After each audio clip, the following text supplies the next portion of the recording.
샬롬 반갑습니다. 1월 30일 화요일 새벽 하나님께 올려드립니다. 함께 찬송가 468장 부르십니다.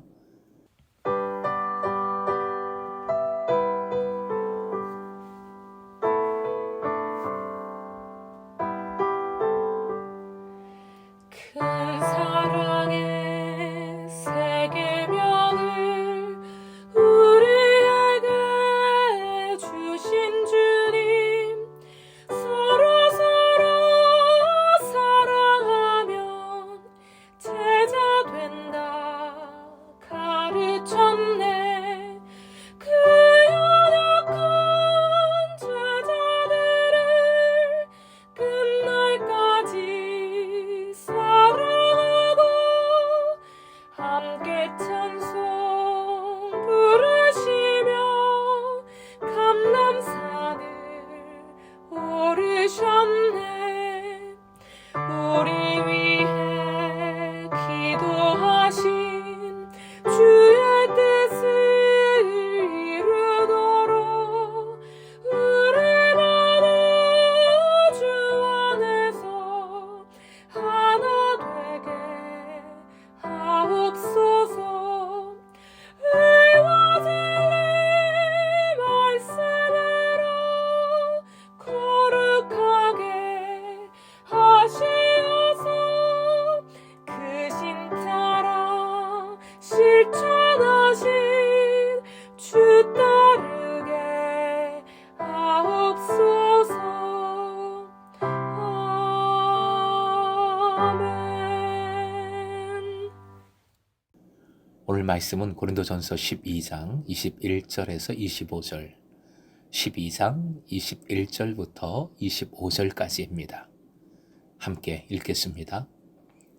눈이 손더러 내가 너를 쓸 데가 없다 하거나 또한 머리가 발더러 내가 너를 쓸 데가 없다 하지 못하리라.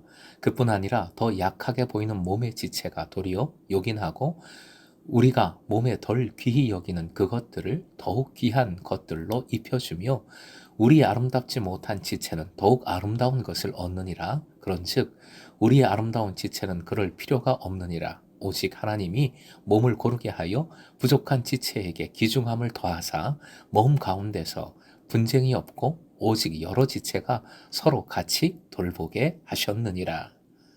오늘의 기도 제목, 소그룹에서 서로 돌볼 때 더하시는 귀중함을 함께 누리게 하소서. 소그룹에서 서로 돌볼 때 더하시는 귀중함을 함께 누리게 하소서. 교회를 몸에 비유하는 말씀이 계속 이어집니다. 21절, 서로가 한 몸에 속해 있으면서 서로 상대를 향하여 쓸모가 없다라고 말하는 것은 정말 어리석은 일이지요. 각 지체는 서로 필요한 존재로 함께 한 몸을 이루어 나가는 것이지 결코 서로 거추장스럽거나 무가치한 것으로 여겨 무시할 수 없습니다. 즉, 각 은사는 서로가 함께 협력하여 한 몸을 세워나가야 한다는 의미이지요. 이러한 의미는 각 지체 그 자체로는 한계를 지니고 있다는 뜻도 됩니다. 오히려 각 은사가 제 기능을 발휘하기 위해서는 함께 있어야 됩니다. 다른 은사의 도움을 서로 받아야 하는 것이지요. 그리스도인은 곧 다른 그리스도인을 필요로 하는 존재입니다. 그러므로 각자의 은사는 아무리 그것이 독특하다고 하더라도 결코 다른 것과 비교하여 자기 자랑을 할 수 없습니다. 말 그대로 천상천하 유아독전 할 수 없다는 것이지요. 22절, 몸 가운데 그 존재가 미미하고 잘 보이지도 않을 뿐 아니라 연약하게 보이는 그 지체가 사실은 눈에 잘 보이는 지체보다 몸을 이룬 데 있어서는 더 중요합니다. 약하게 보이는 몸의 지체가 있어야 강하게 보이는 지체가 비로소 존재하며 그 기능도 온전히 수행할 수 있습니다. 우리 몸의 원리가 그렇지요. 외적인 것 중요해서 얼굴, 머리 잘 가꾸지만 사실은 속이 더 중요하지 않겠습니까? 사실 몸에 어떤 미미한 것도 중요하지 않을 수가 없습니다. 그것이 잘못되면 몸 전체가 아픈 것이요. 전부 다 중요하지요. 23절은 고린도전서 1장 26절 이하의 말씀과 동일한 의미입니다. 화면 보시고 좀 길지만 같이 확인을 해보지요. 말씀을 26절부터 1장 26절부터 28절까지 함께 읽겠습니다. 그러나 하나님께서 세상에 미련한 것들을 택하사 지혜 있는 자들을 부끄럽게 하려 하시고 세상에 약한 것들을 택하사 강한 것들을 부끄럽게 하려 하시며 하나님께서 세상에 천한 것들과 멸시받는 것들과 없는 것을 택하사 있는 것들을 패하려 하시나니 이는 아무 육체도 하나님 앞에서 자랑하지 못하게 하려 하심이라. 바울 사도는 이 말로써 교회 안에 비천하고 연약한 형제 자매들이 소외되거나 무시당해서는 안 될 뿐 아니라 하나님의 자녀로 더욱 존중받아야 할 것을 강조합니다. 예수께서 친히 이 세상의 낮은 자리에 오시어 연약하고 멸시받던 사람들을 감싸주시고 사랑해주시고 구원해주심이 이 말씀의 본보기입니다. 24절 아름다운 지체는 그 자체로 충분합니다. 그것은 더 이상의 보충을 필요로 하지 않습니다. 그러나 부족한 지체는 그렇지 않지요. 그 부족함은 채워져야 합니다. 고르게 하다란 연합하다 또는 바르게 배정하다라는 뜻을 갖습니다. 곧 부족한 지체는 아름다운 지체에 어울려 서로 연합되도록 더 귀하게 여겨져야 합니다. 이로써 하나님은 몸의 각 부분을 적합하게 이루어 하나의 몸을 구성하십니다. 귀중함을 더하사라는 표현은 가치와 명예를 주신다는 뜻입니다. 25절 이제 바울 사도가 그리스도의 몸의 비유를 통해 고린도 교회에 말하려고 하는 의도가 구체적으로 드러나고 있습니다. 그것은 분쟁이 더 이상 존재하지 않는 공동체를 만들기 위함입니다. 분쟁은 이미 고린도전서 첫 부분에서 1장 10절부터 등장했던 고린도 교회의 고질적인 문제입니다. 즉 바울 사도는 그리스도의 몸인 교회 가운데 분쟁이 없고 여러 지체가 서로 돌아보아 몸을 고르게 성장시켜 나가기를 원하고 있습니다. 돌보게 하셨느니라 라는 표현의 돌보다의 원어는 그 뜻은 매우 걱정해 주다 라는 뜻이지요. 공동체의 모든 지체들이 그렇게 서로 걱정해 주어서 분쟁이 아니라 분파가 아니라 함께 하나 되고 함께 성장해 나가기를 원하고 있는 것입니다. 사랑하는 예배자 여러분, 여러분의 몸을 생각해 보십시오. 병들고 아픈 여러분의 몸의 지체 어떻게 하면 좋겠습니까? 아프죠? 힘들죠?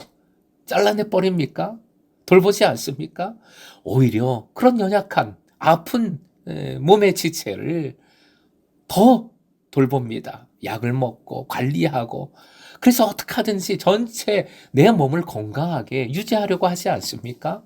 눈에 보이는 외적인 아름다운 지체를 생각해 보십시오. 예를 들어 그 눈, 또 아름다운 머릿결 같은 거, 윤기가 흐르고 풍성한 머릿결 아름답습니다. 그런데 속에 있는 간을 포기할래? 그 머릿결을 포기할래? 그러면 머릿결을 포기할 수밖에 없겠지요. 눈이나 아름다운 머릿결 없이도 살 수 있지만 간 같은 장기 없으면 안 되니까요. 약하게 보이는 몸의 지체에 관심을 기울인다는 것은 건강한 몸을 유지하기 위해 당연히 그럴 수밖에 없고 그래야 합니다. 그것이 몸 관리, 건강 관리이지요. 바로 이것입니다. 이 원리입니다.